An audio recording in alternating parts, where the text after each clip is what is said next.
ecuatoriano en este tan especial año 2020, ¿no? Tanto para el país como para el mundo entero. Buena parte de la información que vamos a compartir con ustedes está incluida en el anuario que ha puesto ya para conocimiento del público FEDESEC y que puede ser descargado de su página web correspondiente, ¿no? Creo que contiene valiosa información muy detallada y muy diversa sobre el sector asegurador ecuatoriano, y creo que puede servir de un valioso aporte para las personas y entidades que tienen que analizar el mercado y tomar decisiones sobre la base de hechos ciertos, de datos concretos, ¿no? Voy a dar inicio entonces a la presentación que nos hemos propuesto poner en consideración de ustedes el día de hoy, ¿no?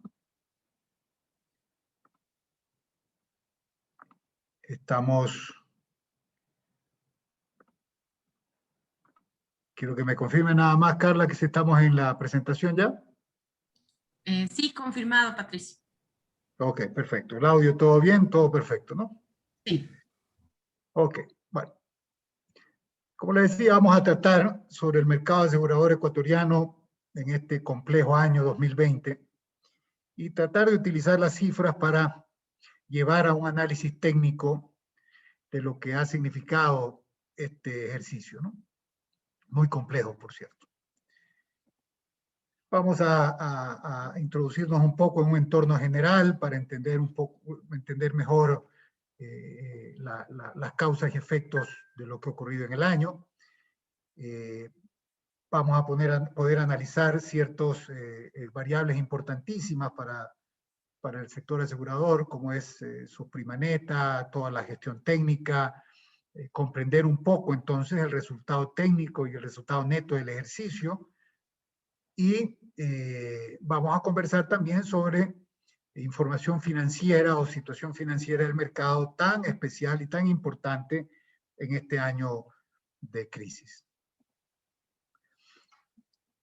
El entorno general nos va a servir para considerar y entender mejor este año 2020.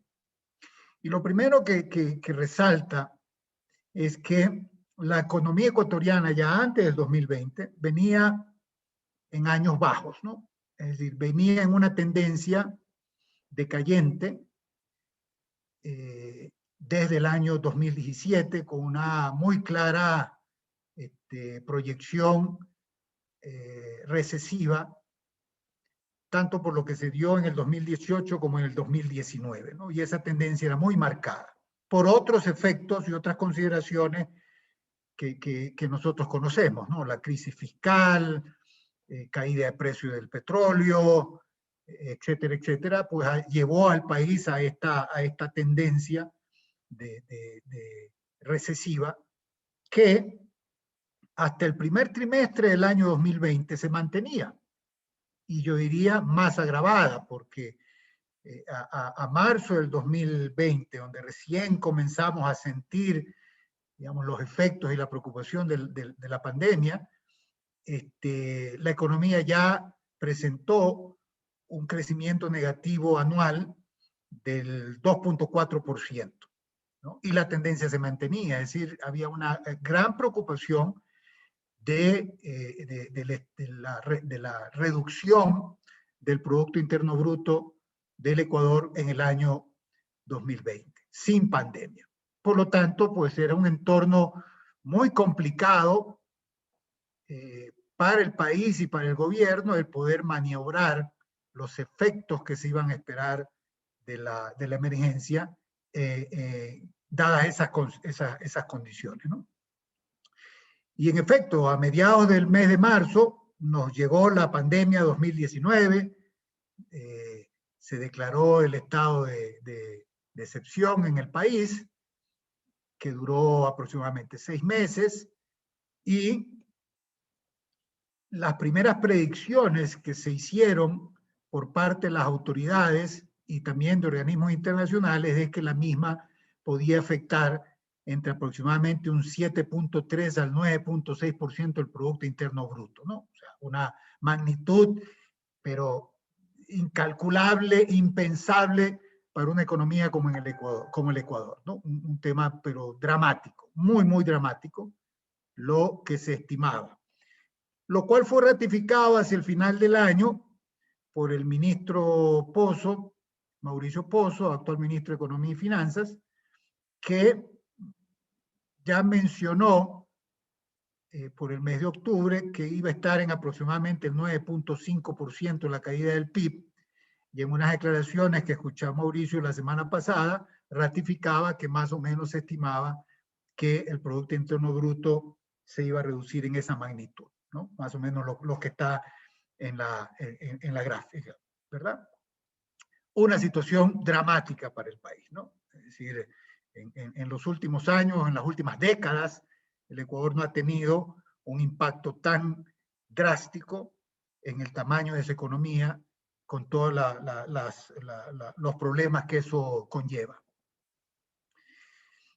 Y algo que quiero remarcar, porque lo vamos a ir trayendo nuevamente a colación en el transcurso de esta presentación, porque es un hecho claramente importantísimo, es lo que significó el COVID-19, ¿no? Un evento que excedió todas las estadísticas históricas del mercado asegurador ecuatoriano y mundial, y que por lo tanto pues ha modificado plenamente lo que era la vida del sector asegurador y de la economía en general dentro de nuestro país, ¿no? Y tal vez lo que mejor marca ese hecho atípico, inusual, extraordinario, es esta dimensión que en los organismos internacionales han llamado pues la mortalidad en exceso, ¿no? Por COVID-19. Es decir, todos aquellos fallecimientos que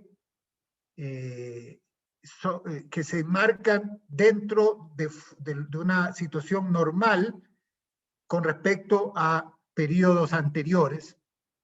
Y como nosotros podemos ver, en el Ecuador, esa mortalidad en exceso alcanzó hasta el año 2000, hasta diciembre del 2020, según cifras del registro civil, alcanzó 40.000 fallecidos en exceso a lo que significó la misma consideración, la misma variable, en el año 2019.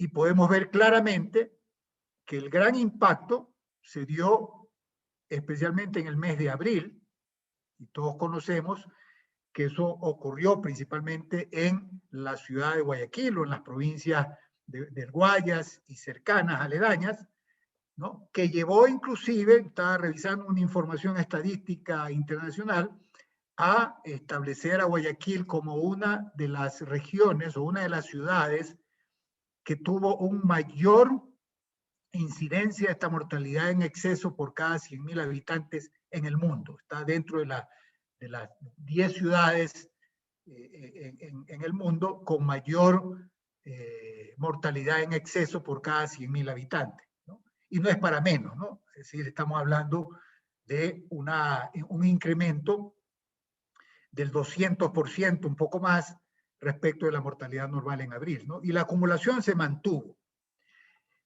Y podemos ver en el gráfico, tal vez, el tamaño de esa dimensión, ¿no? Toda esta curva que está por encima de la curva en azul, que es el año 2019, es ese gap, es esa diferencia en mortalidad que tuvo que sufrir el país durante el año 2020.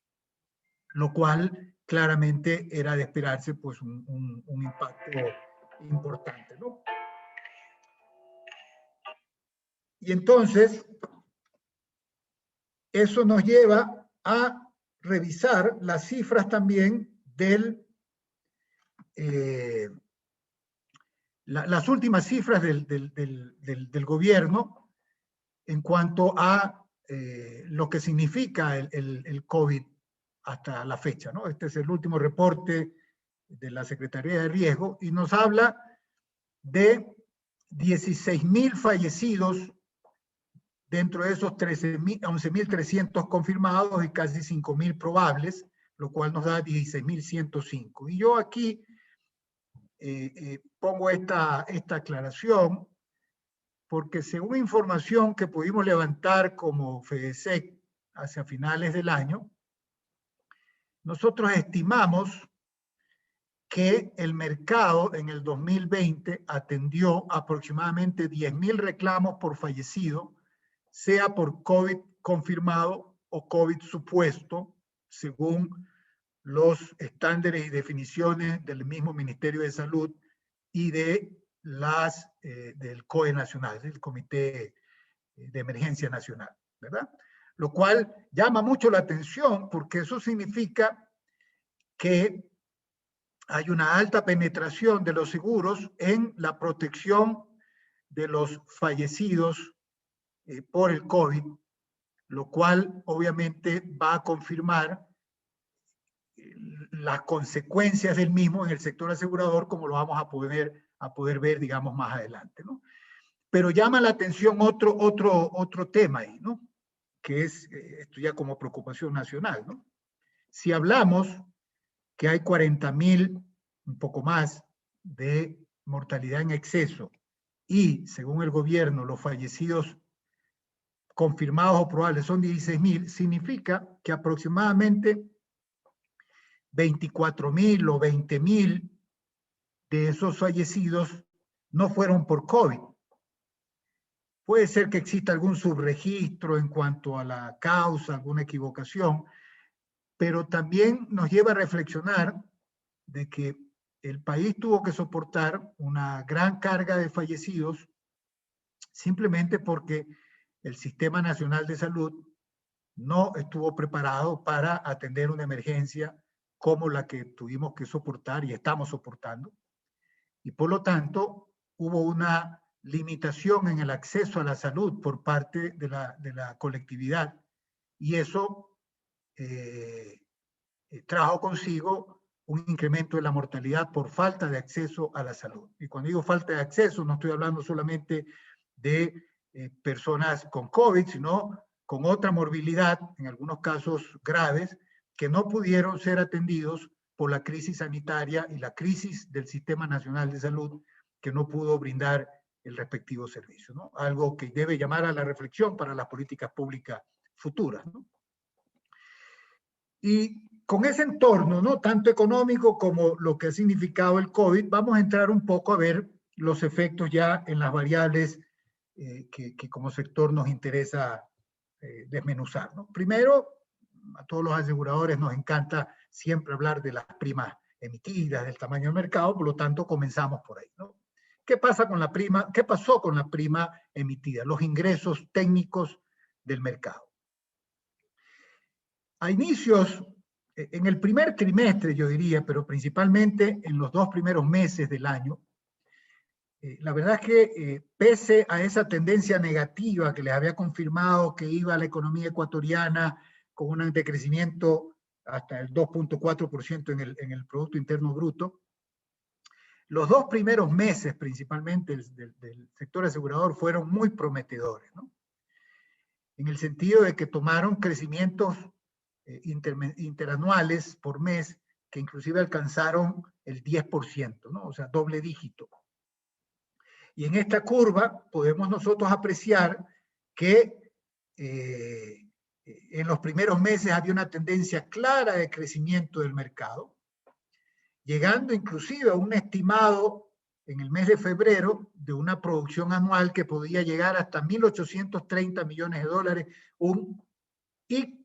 digamos, sería un hito, hubiera sido un hito en el sector asegurador que por primera vez el mercado ecuatoriano alcance los 1.800 millones de dólares. Estuvimos a punto en el 2019, perdón, por 3 millones de dólares, no cumplimos ese hito, pero lo hubiéramos alcanzado en esa. Pero viene la pandemia, ¿no es cierto?, en el mes de marzo, y ya comienza a notarse el decrecimiento, que fue constante, salvo unos pequeños ajustes, pero fue constante hasta más o menos el mes de septiembre, donde no logra una cierta estabilización, y ya nosotros inclusive como FEDESEC habíamos comentado en nuestros boletines y nuestros canales de comunicación, que estimábamos que la producción de primas iba a tener una caída aproximadamente como esta, ¿no? Que efectivamente fue al final del año del 5.6%, habiendo alcanzado casi los 1.700 millones de dólares de prima neta en el ejercicio 2020, ¿no? Y eso, si lo desmenuzamos un poco más, vemos por mes que efectivamente enero y febrero estaban por encima de lo que fue el histórico en el 2019. Ya en marzo vemos la caída, este gap que existe entre la columna azul de 2019 y 2020, que se recrudece mucho más en los meses siguientes, abril, mayo, comienza cierta recuperación a raíz del tercer trimestre, ¿ok? En octubre casi que llegamos a un dinamismo similar a lo del ejercicio anterior. Noviembre inclusive se sobrepasó lo que fue noviembre del año 2019 y en el diciembre del 2010 volvimos con una ligera caída, ¿no? Lo cual nos llevó a ese resultado. Creo que la tendencia todavía no está muy clara, ojalá que no se ratifique lo que ocurrió en diciembre, que también pasó en enero de este año, ¿no? Ya en enero de este año también tenemos un crecimiento negativo, vamos a ver cuál sería la tendencia para el mes de febrero, ¿no? Pero aquí queda muy graficado cómo tuvo esa dinámica del sector.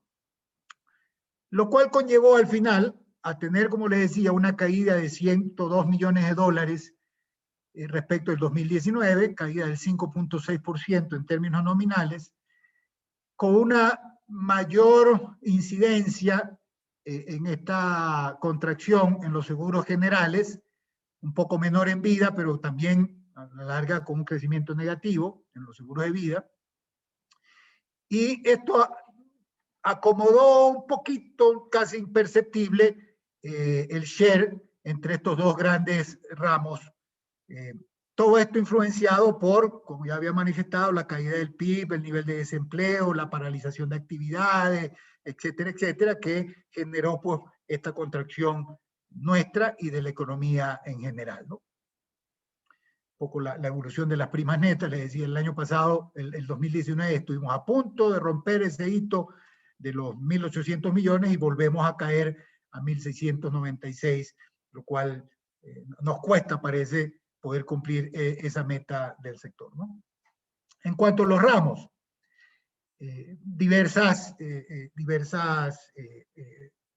digamos, suerte ocurrió en el crecimiento, en la evolución de los ramos, en las variaciones.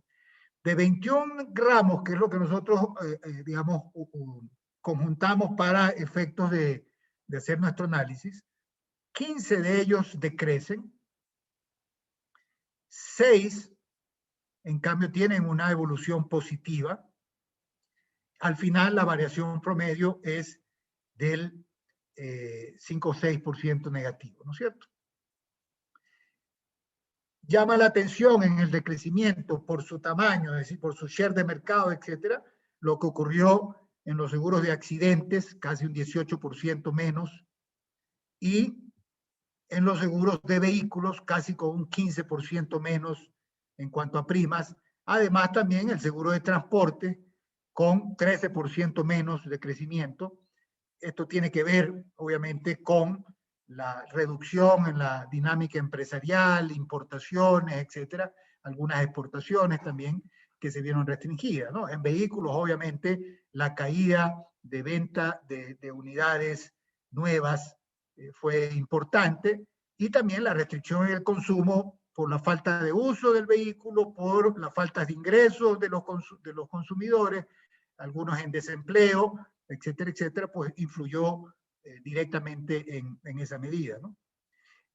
Crecen, en cambio, los riesgos de asistencia médica en el 4.8%, y crece también incendio en el 3.2%. En el primero de los casos, pues obviamente el seguro de asistencia médica, creo que por la cercanía que todos vivimos de la pandemia y la preocupación, pues hizo que existiera una mayor intención de demanda para este tipo de seguros, ¿no? Dejó de ser suntuario y se convirtió en un mecanismo de protección casi obligatoria, ¿no? Para ciertos segmentos de la población, y por lo tanto eso impulsó también su dinámica de crecimiento, ¿no? Y en cuanto a incendio, pues son pequeños ajustes, yo diría, en cuanto al mercado, compras atrasadas que existían, especialmente el sector público, etcétera, que lograron pues esa dinámica, ¿no? Al final de cuentas, ¿no es cierto? Lo cierto es que el mercado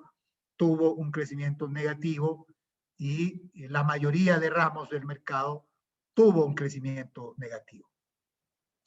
Hubo alguna composición, un acomodo ahí en cuanto al share del mercado, ¿verdad?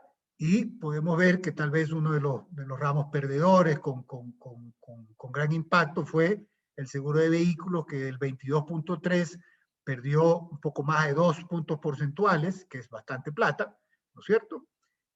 A un 20%, ¿no? Sigue perdiendo esa importancia que tenía en el share completo de servicios que se ofrecen en el sector asegurador, ¿no? Por otro lado, en cambio, es importante el crecimiento del rubro de incendio en el share del mercado, ¿ok? Y yo creo que eso un poco va marcando la pauta de nuestra industria, ¿no?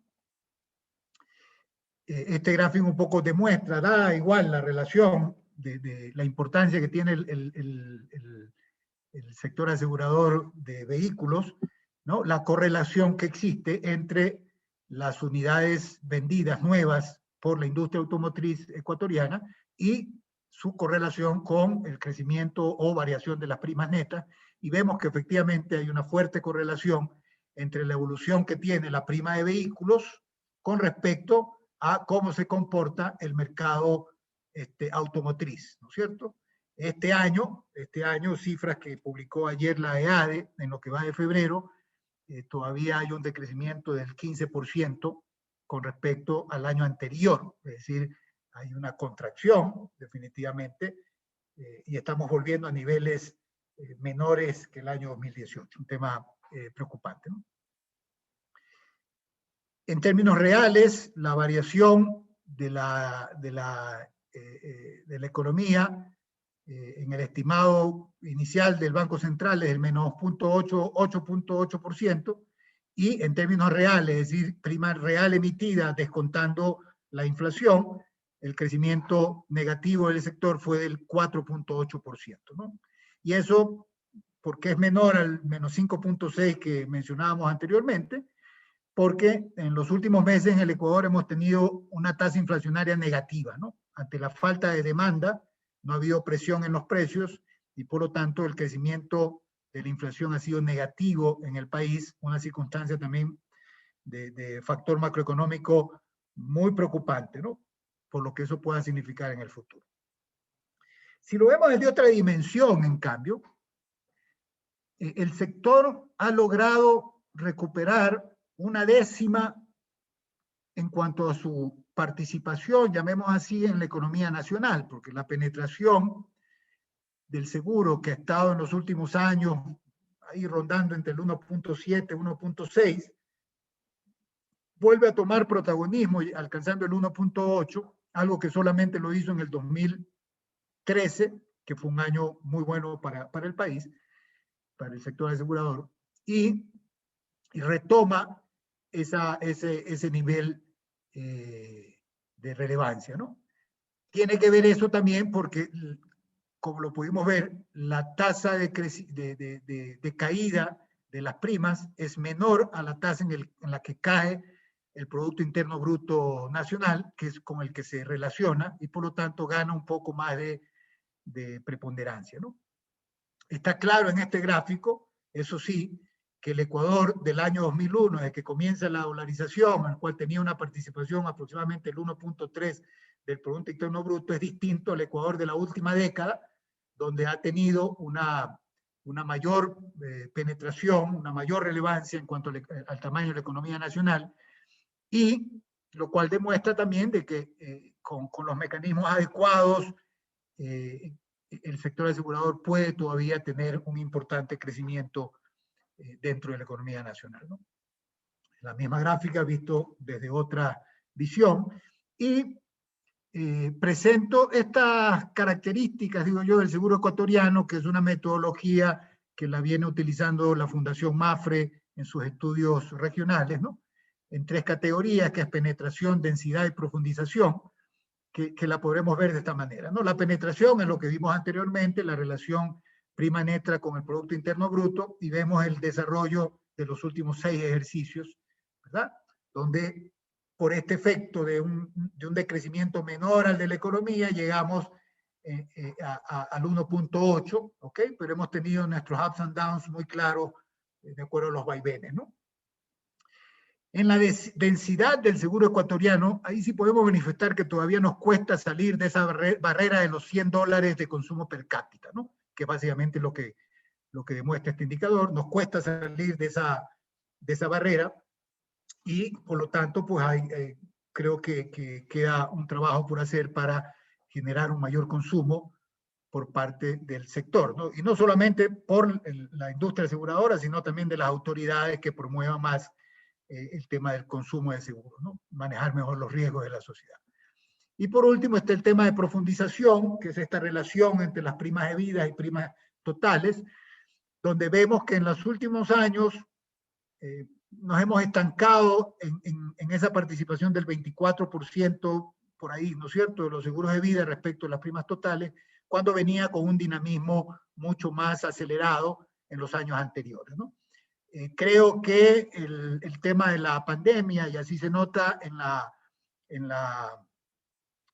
digamos, en las experiencias internacionales, es que esto puede acelerarse porque hay alguna percepción de incremento en la demanda en los seguros de vida y seguros de personas, familias en general, ¿no? Y por lo tanto, podría ser que en este año y en los años subsiguientes se incremente más, ¿no es cierto?, esta profundización con una mayor participación de los seguros de vida en nuestro mercado. Esto comparado con otros países, esto es la gráfica del 2019, el último dato elaborado por Fundación MAFRE, y podemos ver que, quitando Puerto Rico, ¿no?, que tiene ciertas dinámicas de consumo distintas, ¿no?, por seguros obligatorios, etcétera, etcétera, podemos ver que el Ecuador, por ejemplo, en penetración está en este nivel, yo diría, del tercio más bajo, ¿ok?, cuando el promedio está en aproximadamente 2.4, 2.5 del PIB, la penetración. En la densidad, Ecuador también se mantiene dentro del tercio más bajo, liderando probablemente el tercio más bajo, con 100 y algo más había en el 2019, cuando el promedio probablemente está entre 130 y 150 el consumo, y el nivel de profundización con el 24%, tal vez en la media del mercado esté en el orden del 32, algo así por ciento, ¿no? Ahí hay una dinámica que creo que a la larga el país va a llegar a eso, ojalá con el apoyo de ciertas políticas públicas para una mayor participación del sector, ¿no? Esa es una alarma que tengo que poner la batería antes de que se me descargue. Un segundito, por favor. Listo. Entonces, esto en el mercado, ya poniendo nombre y apellidos en las compañías, efectivamente también ha existido una dinámica ya por compañías. De hecho, de 30 aseguradoras que participan en el mercado, hay 18 que decrecen, o sea, tienen un crecimiento negativo en cuanto a su volumen de primas, y 12 tienen un crecimiento positivo, ¿no?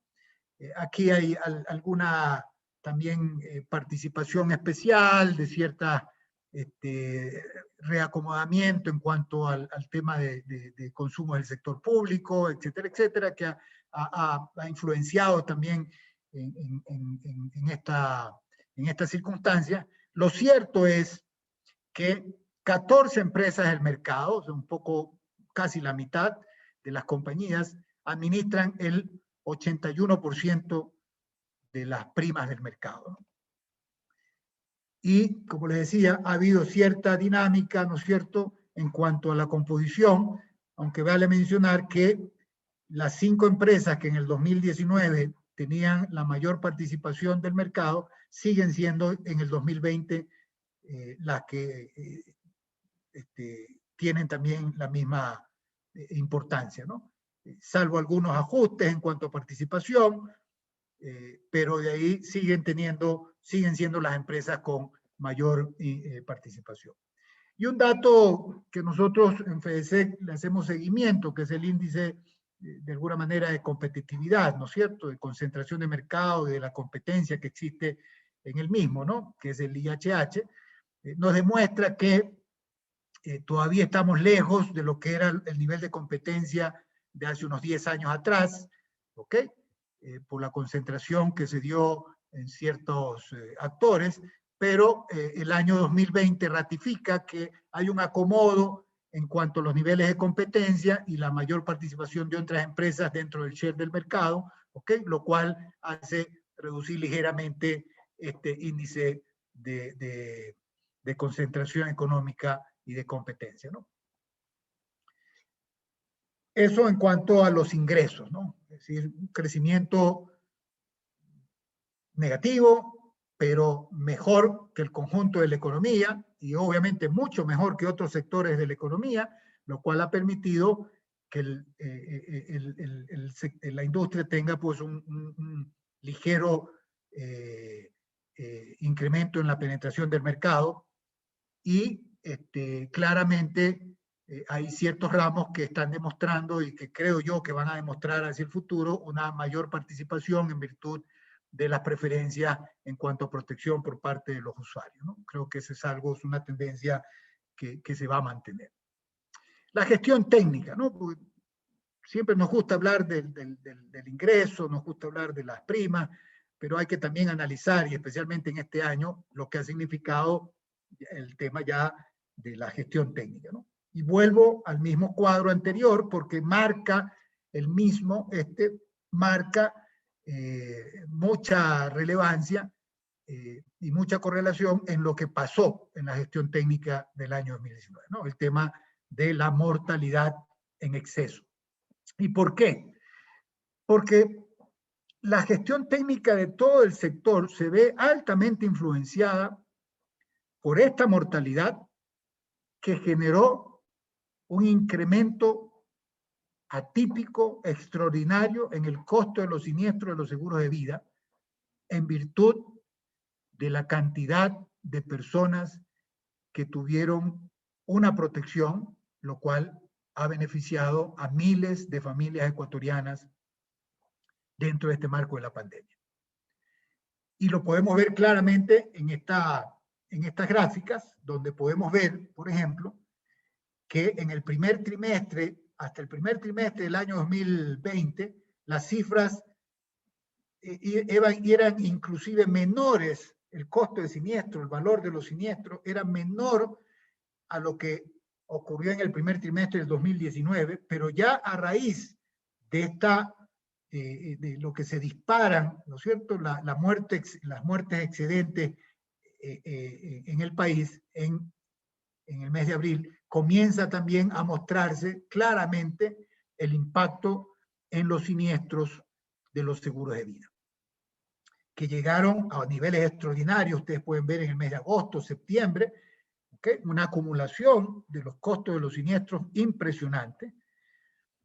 En el siguiente cuadro se ve la misma dinámica, pero en gráficos acumulados, ¿no es cierto? Y se ve claramente el crecimiento del gap entre lo que lo fue histórico del 2019 versus 2020. A la larga, eso significó un incremento de 105 millones de dólares de siniestralidad nueva, atribuible directa o indirectamente al COVID, que representa un incremento del 49%. Eso en cualquier mercado asegurador es un tema catastrófico y atípico, totalmente, ¿no? Totalmente atípico. Y este incremento de la siniestralidad comienza a desencadenar efectos en todo el sistema, porque si bien estamos hablando de los seguros de vida, esto se encadena con todo el sistema, porque hay compañías que hacen los dos grandes ramos, vida y generales, y hay otras que no lo hacen, pero que a la larga impactan en el resultado total del mercado, ¿no? Y aquí podemos ver ese desarrollo por grandes ramos desde el año 2015 y podemos ver claramente que en el caso del año 2019 el incremento en el costo de siniestro de los seguros de vida es impresionante. Hay una reducción en los seguros generales, pero en el consolidado el costo de siniestros es mayor que el año anterior por esa importancia que tiene el impacto que tuvo el COVID en los seguros de vida, indiscutible. Y lo podemos ver más en cifras, ¿no? Si hablamos de siniestralidad de vengada, que es el primer análisis que uno siempre hace para medir la gestión técnica de las compañías o el mercado, ¿no? Si vemos la siniestralidad de vengada, encontramos que la misma que venía en un estándar inclusive a la baja entre 42, 43%, 44% en 2019, se dispara al 51% en el año 2020, ¿no? Básicamente por la influencia en los seguros de vida. Si esa misma siniestralidad la vemos en el último periodo, es decir, el último año más desagregado, podemos apreciar cómo se da este impacto, ¿no? El 2020 venía con una tendencia menor a lo que había sido 2019 en periodos similares, y ya en abril comienza a sentirse este incremento de siniestralidad, y a partir del mes de junio la tendencia es imparable, es decir, hasta el mes de abril se dio inclusive en el mes de abril una caída drástica de siniestralidad que dio la impresión como que el mercado en su conjunto iba a salir favorecido por la baja demanda de siniestros en el año, etcétera, etcétera, o por reducción también de las reservas técnicas, y que a la larga iba a salir favorecido, y nosotros decíamos, esperen nomás que esto madure, ¿no? Porque recién estamos comenzando los efectos de la pandemia, y efectivamente en el consolidado se pudo apreciar que ya en el mes de agosto, septiembre, la tendencia cambió y el mercado comenzó a sobrepasar la siniestralidad histórica del 2019, llegando hasta el 51%. Un cambio muy, muy importante, extremadamente importante, por lo que eso significa en los resultados, ¿no? Veamos el caso de vida. En el caso de vida, que tenía una siniestralidad promedio histórica, ¿no? Esto es cifra del 2015, de aproximadamente 36, 37%, algo 38%, se dispara al 70%, ¿no? O sea, un incremento pero brutal para cualquier sistema asegurador. Y lo vemos en el último año, la película del último año, el último capítulo de la novela, vemos cómo es la tendencia a partir del mes de abril, y el gap entre el histórico y el atípico es impresionante, ¿no? Y obviamente eso termina pasando factura. Aquí vale la pena hacer un comentario, ¿no? Los seguros de vida, no solamente en el país, sino en el mundo, usualmente tienen esta tendencia de una siniestralidad muy aplanada, muy controlada, porque probablemente es de los ramos en los cuales se tiene mayor historia actuarial y mayor medición de los estándares, digamos, de las expectativas de vida, de factores de incidencia, etcétera, etcétera, de los mayores estudiados. De hecho, hay muchísimas tablas que utilizan los mercados para la expectativa de vida que sirve para determinar tarifas, etcétera, en los ramos de vida. Siempre ha sido, históricamente han sido muy estándares. Por eso mismo, al menos en nuestra contabilidad, en nuestro sistema, ¿no? Nosotros nos manejamos con unas reservas de vida distintas, nos manejamos con unos protocolos de tarifas, de notas técnicas distintas, etcétera, por esa misma particularidad, ¿no? Lo cual se rompe en este ejercicio, ¿no? O sea, toda la tranquilidad, toda la estandarización del mercado o de los mercados de vida se rompe en este ejercicio 2020 en el sector asegurador ecuatoriano, con una experiencia como esta radical, atípica y extraordinaria que hemos vivido y que seguimos viviendo. Ojo, ¿no? La pandemia no ha terminado. Y en nuestro país probablemente tome mucho más tiempo que termine o que se controle, ¿no? En ramos generales la situación fue distinta, ¿no? Es decir, a un nivel de siniestralidad controlada hasta el año 2019, ¿no es cierto? Muy controlada por parte del mercado, tiene una caída, ¿ok?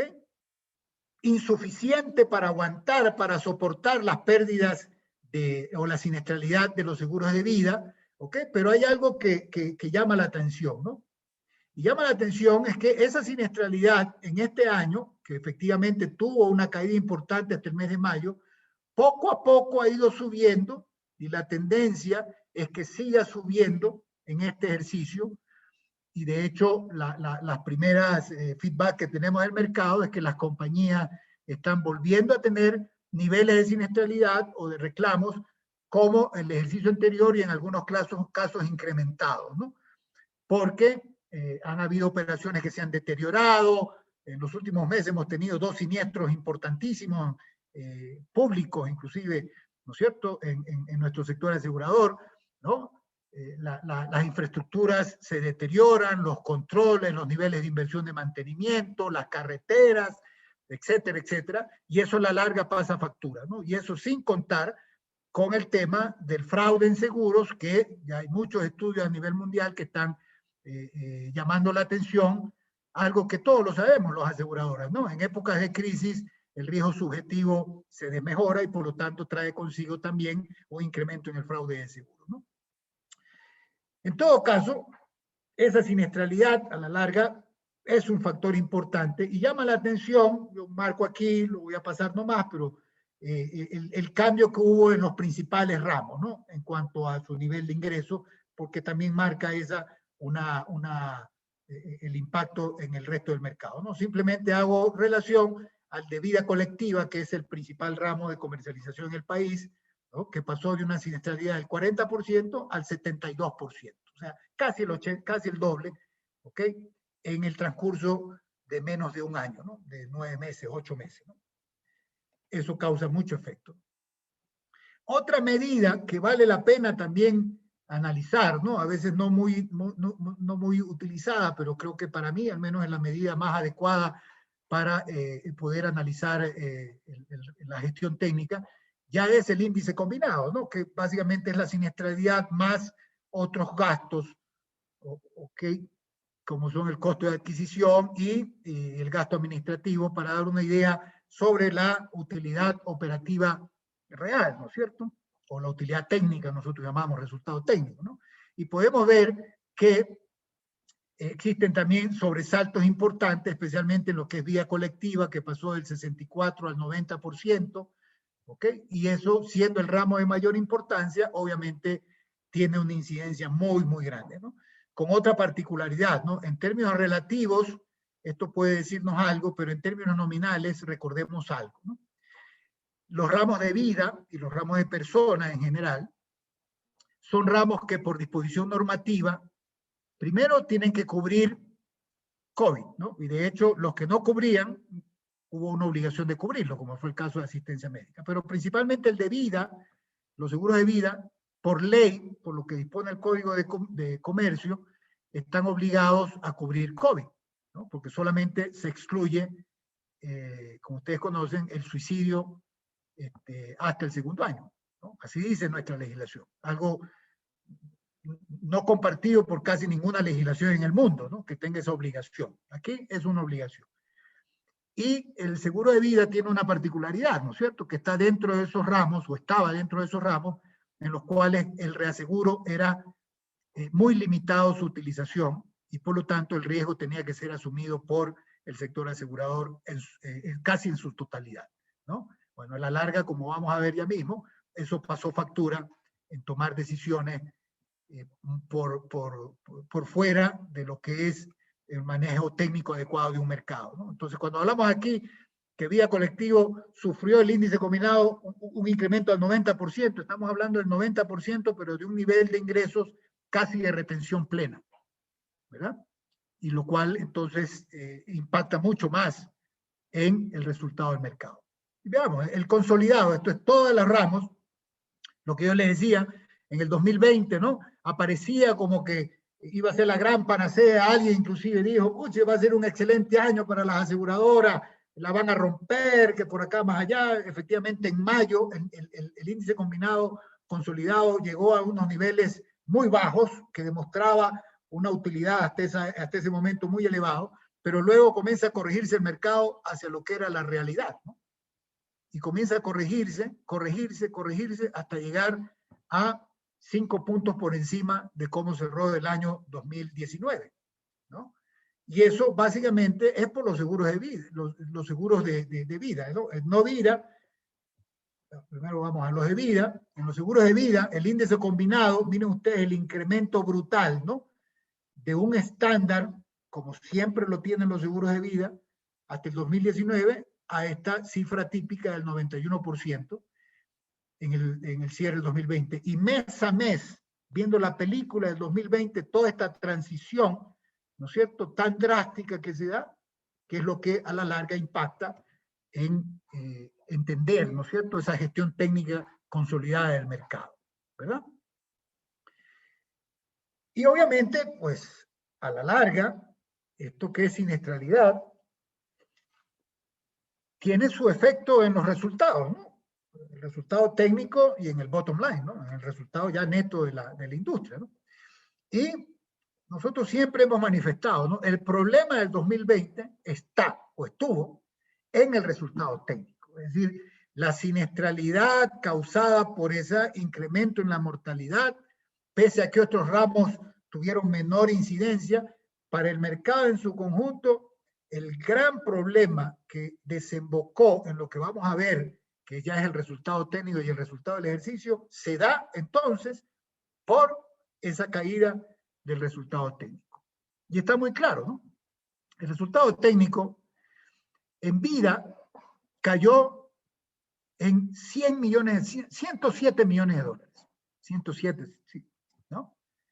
Esa fue la variación del resultado técnico en los seguros de vida. En general, en cambio, subió 40 millones, pero esa compensación no fue suficiente y significó que 278 millones, que era el resultado técnico hacia el año 2019, caiga a 210 millones, es decir, 68 millones de dólares nuevos, menos 24%. Y con este remanente, entonces las compañías tienen que hacer frente a los otros ingresos y egresos no operacionales para llegar al bottom line, impuestos, etcétera, etcétera, que vamos a ver qué pasó. Miren el cambio radical entre el año 2019, donde la participación del resultado técnico en vida llegó casi al 52% de todo el resultado técnico. La caída hace que vida apenas se quede con un 17.5% del resultado técnico general, porque apenas quedó en 37 millones de dólares. Y con esos 37 tuvo que soportar todos los otros rubros que tiene que erogar las compañías para su operación, ¿no? Que no son ni gastos administrativos, ni son, según disposiciones contables, no son tampoco costos de adquisición. Con esa caída tuvo que hacer frente la industria esos otros rubros de su operación. Aquí queda también claro, ¿no es cierto?, la caída en su total y la caída en los grandes ramos de ese resultado técnico. Y principalmente la caída se da por vida, ¿no? De los 68 millones, que es la caída de ramos del resultado técnico de todos los ramos, vida colectiva contribuyó con 103 millones de dólares. Así de drástico, ¿verdad? Hubo algunas compañías que pudieron compensar, a otras se les llevó todo el resultado del ejercicio, el efecto, ¿no es cierto? Y el tema fue catastrófico para la industria en general. Si lo vemos más desagregado, este tema del resultado técnico y el resultado del ejercicio,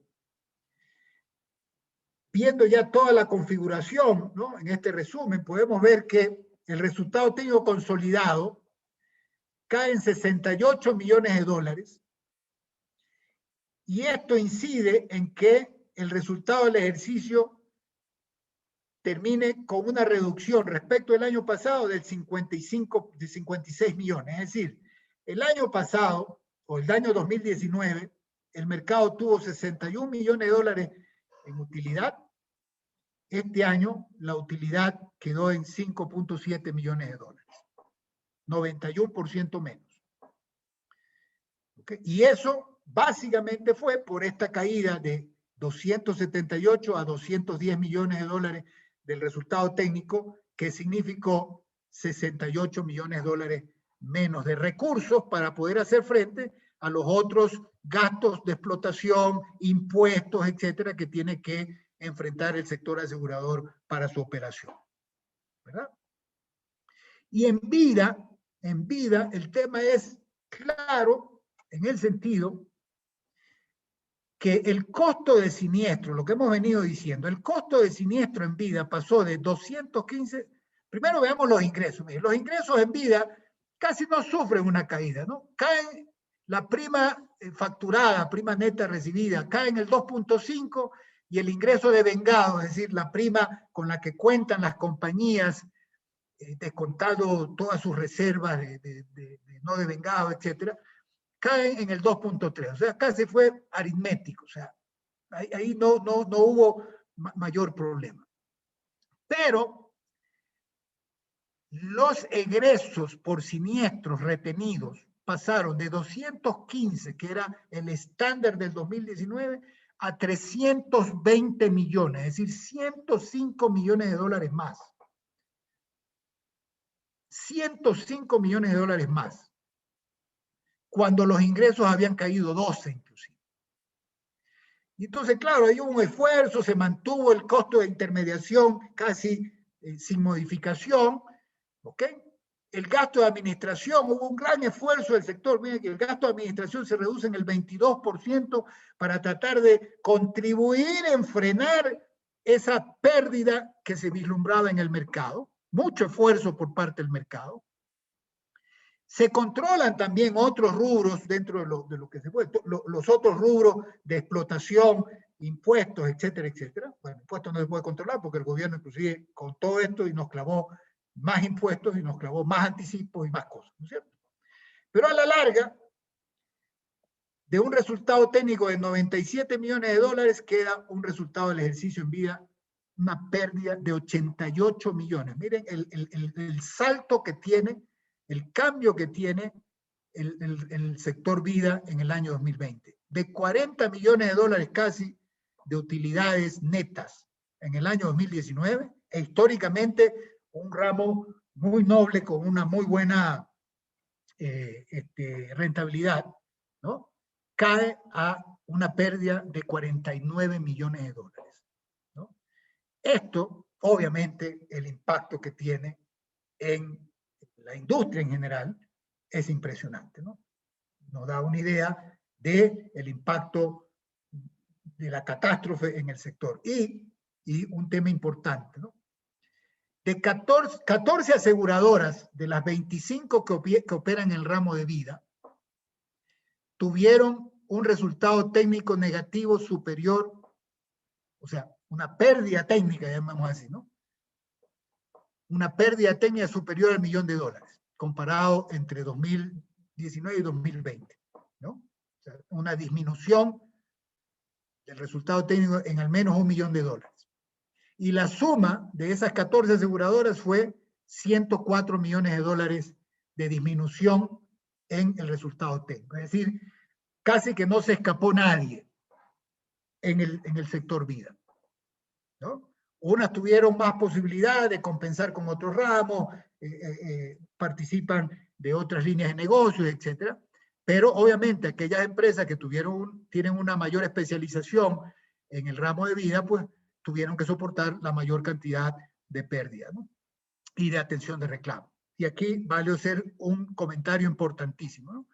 Esas empresas, y en general todas las empresas que han tenido que soportar directamente este incremento de siniestralidad, han atendido de manera eficiente, responsable y oportuna a todos esos 10.000 casos de siniestros que se han presentado por mortalidad, ¿no? no hemos conocido, y de hecho no ha sido para nada público, que exista alguna queja respecto al sector asegurador ecuatoriano sobre la atención de los siniestros por la mortalidad en exceso que se dio por la pandemia, ¿no? Lo cual es un hecho que hay que relevar y además es un hecho que hay que aplaudir, porque eso significa que el sector asegurador ha estado a la altura, en este caso, en la atención de estos siniestros. Y miren los resultados netos acumulados, ya el bottom line, ¿no? Hasta el mes de junio se decía, de hecho en mayo, el sector asegurador tenía unas utilidades pero bestiales y que todo el mundo decía, o los que desconocían, decían, este va a ser un año buenísimo para seguros, que mire lo que pasa, que por acá, más allá, ¿no? Algunos comentarios pudimos apreciar, ¿no? Cambia cambia la tendencia cuando se siente ya los impactos de vida en el consolidado, ¿ok?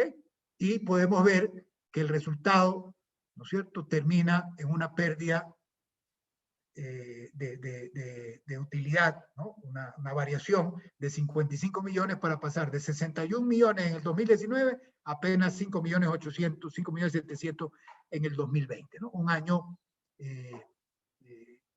en lo cual no se aprecia por una capitalización de mercado fruto de los efectos de la pandemia. Y aquí un comentario muy rápido, ¿no? Estos son los dos eventos catastróficos últimos que ha tenido que atender el sector asegurador.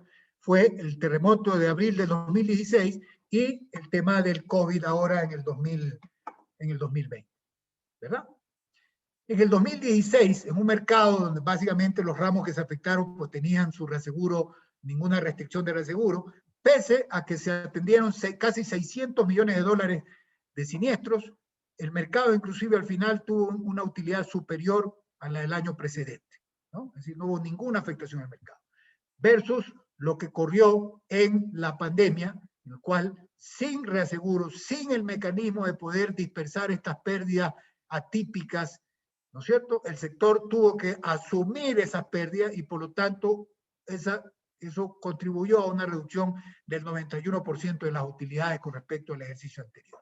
Así de directo y dramático cuando se toman políticas públicas sin considerar el efecto real en los mercados, sino por otras consideraciones ajenas, ¿verdad?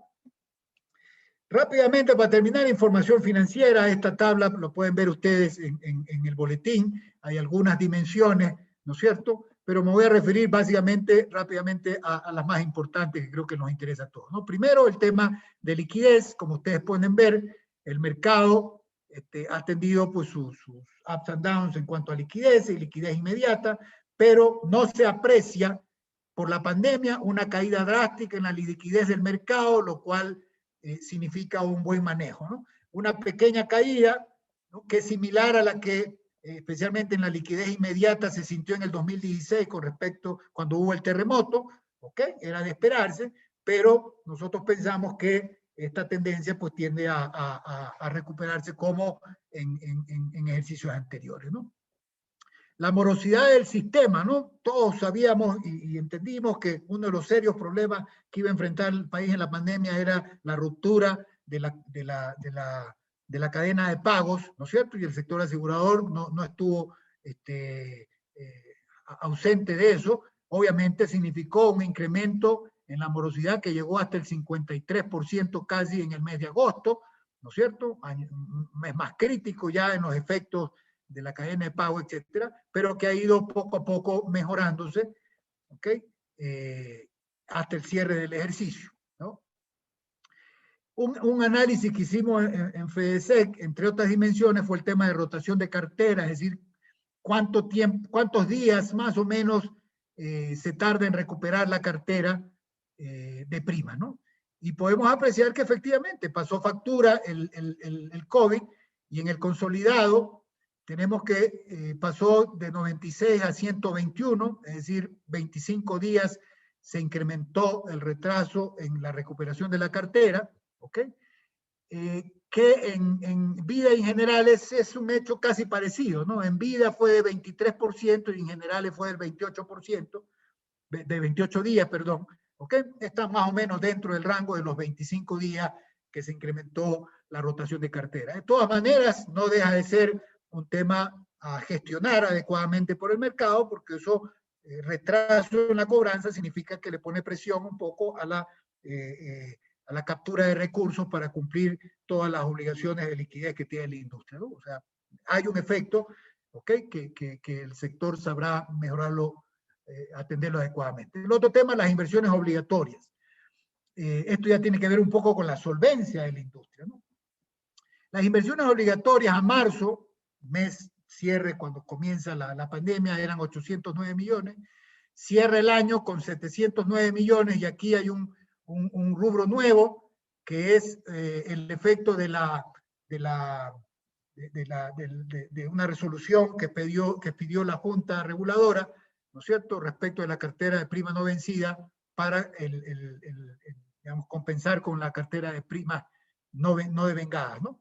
Un concepto que se utiliza en todas partes del mundo y regionalmente casi, digamos, todos los mercados, y que aquí recién, con efecto de la pandemia, se incorporó al país, ¿verdad? Y esto generó, obviamente, una reducción de las inversiones obligatorias, lo cual, de alguna manera, pues permitió también una holgura para el sector asegurador en el manejo de la liquidez, ¿no? Que era un tema de prioridad tanto para los reguladores como para el mercado, las compañías y obviamente FS, ¿no? Pero hay algo importante que yo quiero recalcar, ¿no? Más allá de que las inversiones obligatorias se redujeron, el nivel de inversiones calificables por el sistema se mantuvieron.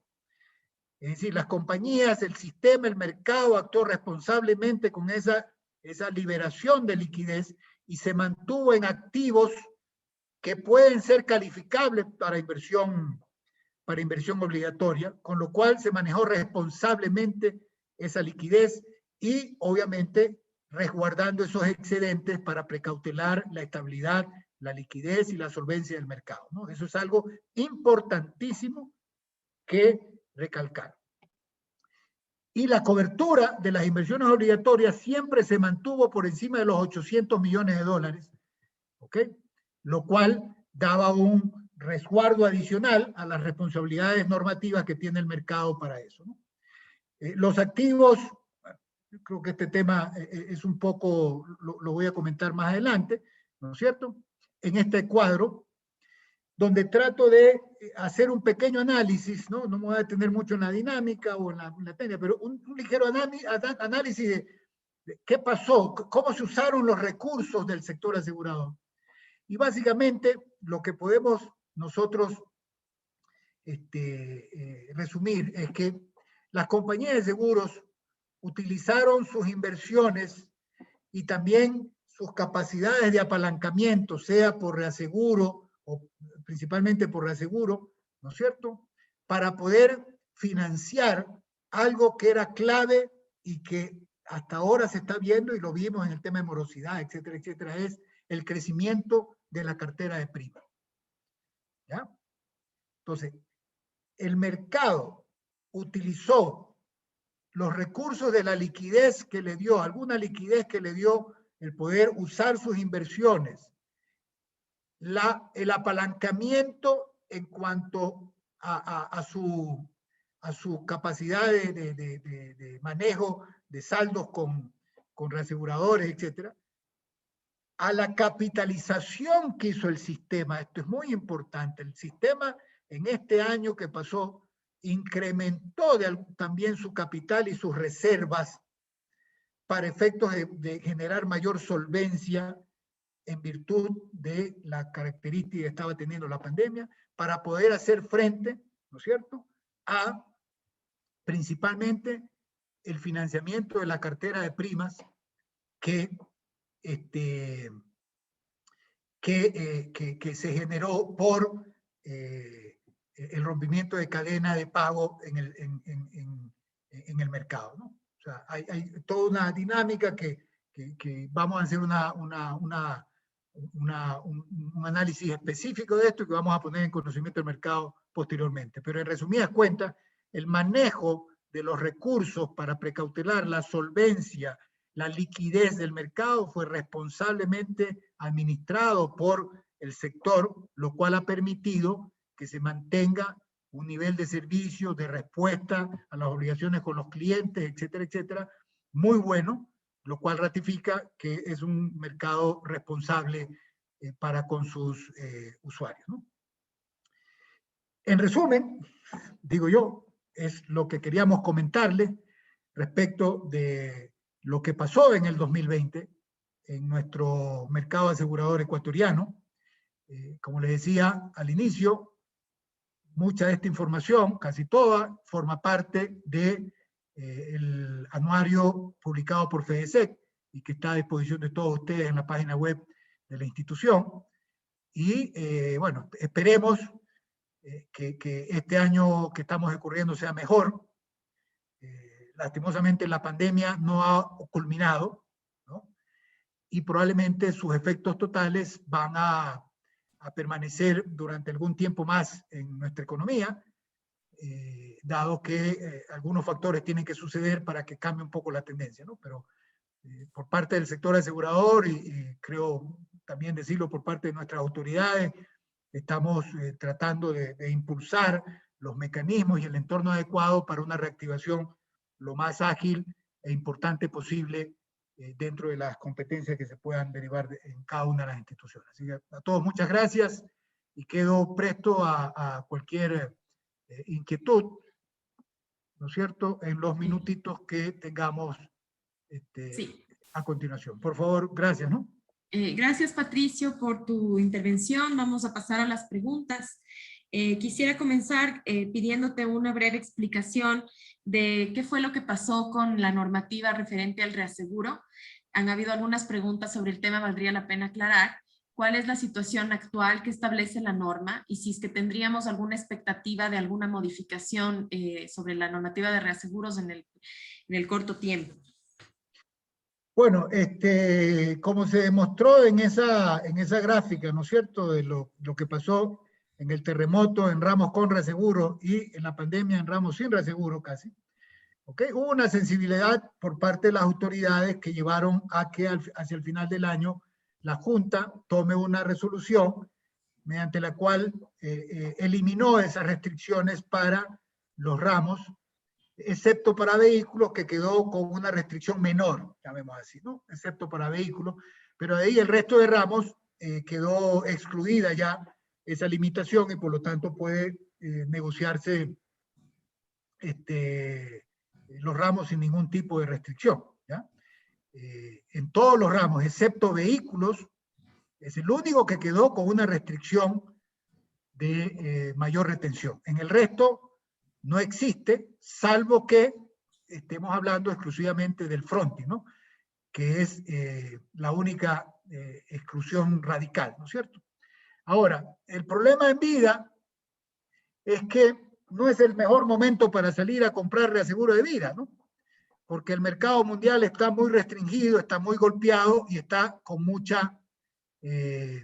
todavía con muchas dudas, ¿no?, sobre el nivel de riesgo, etcétera, etcétera, ¿no? En todo caso, se está hablando con las propias autoridades, inclusive, para buscar otras alternativas y vamos a ver, creo yo, que el mercado de reaseguros también en los próximos meses pues se va a tranquilizar un poco, ¿no?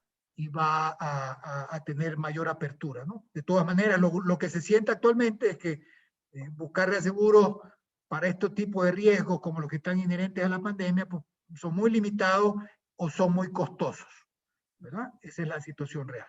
Gracias. Siguiente pregunta. ¿Se ha expedido alguna normativa referente a eventos catastróficos a raíz de la experiencia del COVID? No existe una normativa nueva específicamente sobre eventos catastróficos por parte de la autoridad.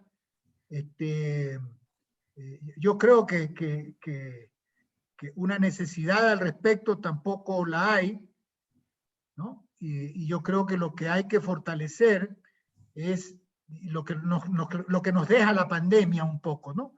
Es que hay que fortalecer la normativa para entender bien la dinámica de estos eventos catastróficos atípicos, ¿ok? Que por ser atípicos estadísticamente deben tener un análisis y una connotación especial, cosa que nuestra normativa no no, no tiene, ¿no? Ujú. Pero de todas maneras, sí hemos hablado con nuestras autoridades a efectos de analizar bien el impacto que se ha tenido, ¿ok? Para ver en cualquier situación que sea necesario actuar, ¿no es cierto? Para fortalecer la industria, por supuesto. Muy bien.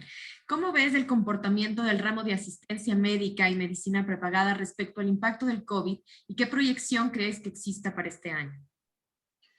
Bueno, mi apreciación es que esos ramos han tenido un comportamiento inusual también, ¿no? Porque al principio, inclusive nosotros como FEDESEC y actuando con las empresas, teníamos una altísima preocupación respecto del impacto que podía tener el COVID en los resultados del sistema, la caída de ventas, etcétera, etcétera, ¿no? Pero luego creo que se comenzó a dar algo que era muy lógico, ¿no? Primero, las personas defendieron mucho su aseguramiento, ¿no? Creo que el ramo de asistencia médica, así como el ramo de vida, de alguna manera, ¿no es cierto?, subieron un escalón en las prioridades de gastos de la familia, ¿no? Dejaron de ser suntuarios y se ubicaron un poco más en los necesarios, ¿ok? Por la experiencia que vivió la población y por lo tanto se mantuvo la demanda, ¿no? En cuanto a los siniestros, yo pienso que todavía es muy pronto para hacer un juicio de valor definitivo, porque a mi criterio, lo que ha pasado, especialmente en asistencia médica, es que muchas atenciones han quedado relegadas, todas aquellas que han sido programadas o que de alguna u otra forma se han podido atender las personas, dada la restricción de acceso a los servicios de salud, a los médicos, etcétera, etcétera, restricciones, banderas rojas, etcétera, etcétera, ¿no? Pero poco a poco eso va a ir soltándose y al ir soltándose vamos a volver con mayor fuerza, diría yo, porque hay algunas prestaciones que han quedado represadas y que por lo tanto va a incidir en el futuro de la siniestralidad, ¿no? Hasta llegar a los niveles que eran más estándares para el mercado. Gracias. Voy terminando con las últimas preguntas. ¿Cuál crees que sea la razón de la caída del seguro agropecuario? Bueno, creo que la caída es muy obvia, ¿no? Básicamente es un seguro que ha estado impulsado por un subsidio del gobierno y que ante los problemas económicos que ha tenido el gobierno, pues obviamente ha reducido también su presupuesto para ese tipo de rubros, ¿no? Por lo tanto, era de esperarse que eso ocurra, ¿no? Lo que hay que hacer es fomentar la normativa para que exista un mayor acceso a seguros más especializados que tienen que ver también con el rubro agropecuario, como son microseguros enfocados hacia el sector agropecuario, como ocurre en muchísimos otros países, ¿ok? Pero para eso hay una dinámica que tienen que entender las autoridades que es necesaria para poder impulsar ese tipo de seguros, ¿no? Y por lo tanto, ahí hay un trabajo dentro de lo que nosotros llamamos la participación del sector asegurador en la Estrategia Nacional de Inclusión Financiera, ¿no? Básicamente en eso estamos enfocándonos este año para impulsar el desarrollo de esos ramos o de otros ramos, pero con particularidades mucho más especiales de las tradicionales que siempre ha estado rodeado este sector de seguro agropecuario.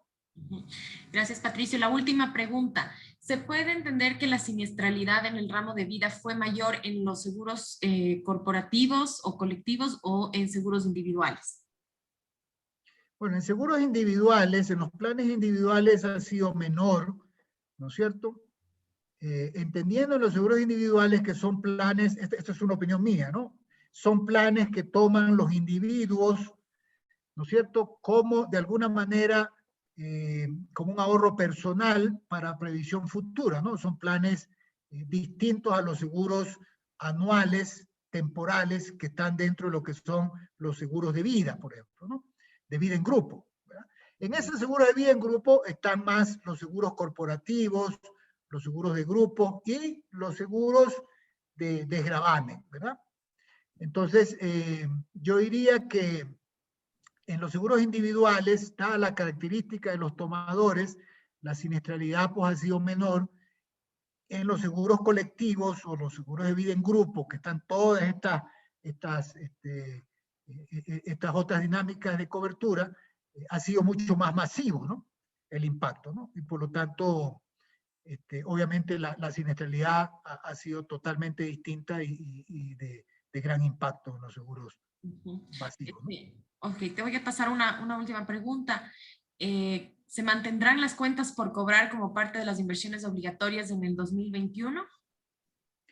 Nosotros esperemos que sí, ¿ok? Primero, porque no hay un argumento técnico que vaya en contra del principio que se ha implementado, es decir, que en el juego de la liquidez, ¿no? De las primas por cobrar y de las reservas que constituyen las compañías por esas primas a favor de los clientes, tiene que haber, obviamente, un neteo, ¿no? Que es la compensación que se aplica actualmente, ¿no? Ese principio lo utilizan todo el mundo. Inclusive está dentro de los principios de IFRS 17 o NIF, ¿verdad? Para seguros, que rige ese capítulo, ¿no? El manejo de flujos futuros, ¿verdad? Y entonces yo creo que no hay un argumento para no ratificarlo como lo hacen todos los países. Y la preocupación que tenía la autoridad básicamente era la de que las compañías ante esa liberación puedan hacer un uso de esa liquidez adicional de una manera no muy responsable, ¿no? Es decir, comenzar a gastarla en rubros que no corresponden, etcétera. Está demostrado que el sector asegurador ha sabido manejar los excedentes de manera perfecta. La plata, en otras palabras, se ha quedado en el país, invirtiéndola adecuadamente en el país, ¿ok? Y ha servido de manera muy importante para brindar liquidez y seguridad al sistema y a los usuarios en esta crisis, ¿no? Bien, y bueno, ahora sí, la última pregunta porque estamos ya realmente sobre el tiempo. ¿Qué porcentaje de la utilidad en ramos generales se debe a la liberación de reservas? Esa pregunta en cuanto, a ver, en el neto, si bien hubo una liberación de reservas, en el consolidado hubo una liberación de reservas, de igual manera, fue en el ingreso de vengado fue compensado con la caída de las ventas, ¿no? El tema específico que lo preguntó nuestro amigo José, en el caso de generales, la liberación de reserva significó 32 millones de dólares, 32 millones de dólares en los seguros generales, ¿no? Pero aún así, la caída de prima fue por encima de los 90 millones de dólares, por lo tanto, en el ingreso de vengado, hubo una caída respecto al año 2019 de 51 millones de dólares, ¿no? Es decir, yo creería que mayor incidencia tuvo el tema de la caída de siniestros, que en seguros generales fueron de casi 63 millones de dólares, ¿no? Y por eso creo que por ahí más vino el tema de la utilidad en los ramos generales también. Bueno, lamentablemente por el tiempo no vamos a poder terminar de contestar todas las preguntas, pero los ofrecemos contestar después a través del correo electrónico. Patricio, muchísimas gracias. Con esto tenemos que terminar. Muchísimas gracias a todos, muy amables. Gracias por su paciencia. Esperamos que la información sea válida y oportuna para la toma de decisiones. Todos estamos analizando el mercado, viendo por dónde son las mejores estrategias y caminos, ¿verdad? En todas maneras es un mercado fortalecido con esta tragedia y que tiene la suficiente entereza. Algo que me olvidaba de decir, pero algo que el mercado hizo excelentemente bien fue adecuarse a la nueva normalidad, ¿no?